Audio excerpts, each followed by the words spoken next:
बिंदु का हमारा पहला प्रश्न है। देखिए यहाँ पर पी एक्स बराबर दिया गया है हम लोगों को 2x³ प्लस का x² माइनस का 2x माइनस का 1, ठीक है। ये हमारा क्वेश्चन है और gx बराबर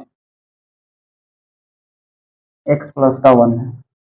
तो हम लोग को ये बताना है कि gx जो है px का गुणनखंड है कि नहीं। लिखेंगे gx px का एक गुणनखंड है या नहीं। इस बात को जज करके हम लोग को दिखाना है। जब भी इस प्रकार का क्वेश्चन है तो हम लोग इसको करने का दो तरीका अपना सकते हैं। पहला तो भाग दे दे और शेषफल में अगर 0 आ जाए तो उस परिस्थिति में बोलेंगे कि gx px का गुणनखंड है, अन्यथा बोलेंगे नहीं। इसके अलावा एक अन्य भी तरीका होता है जिसको गुणनखंड प्रमेय बोला जाता है। उसमें क्या होता है कि जो भी gx का वैल्यू दिया जाता है उसको शून्य के बराबर रख के x का कुछ वैल्यू ज्ञात किया जाता है। तो यहाँ पे मान लेंगे कि ये जो है gx क्या है, शून्य है। तो यहाँ पे लिखेंगे चूंकि gx बराबर x प्लस 1 बराबर 0, शून्य है तो इसके बराबर 0 होगा, ये शून्य के बराबर होगा।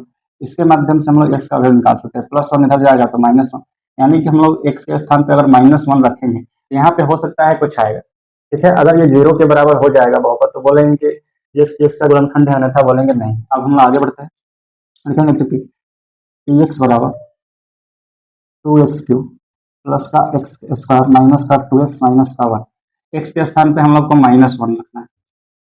2 गुणा -1 का होल क्यूब प्लस में -1 का होल स्क्वायर माइनस में 2, अब यहाँ पे गुणा में -1 हो जाएगा, यहाँ पे पहले से ही -1।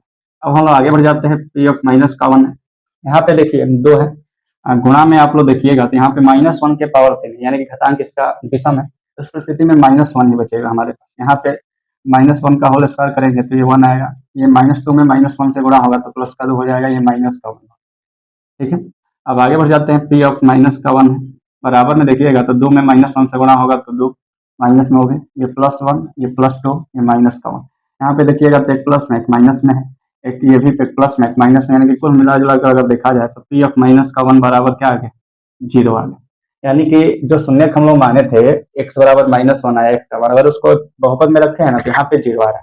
तो यहाँ पे ये जो है ना, ये शेषफल का मान है। तो यहाँ पे लिखेंगे क्योंकि Rx = 0 है, अतः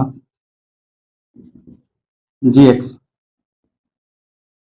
px का एक गुणनखंड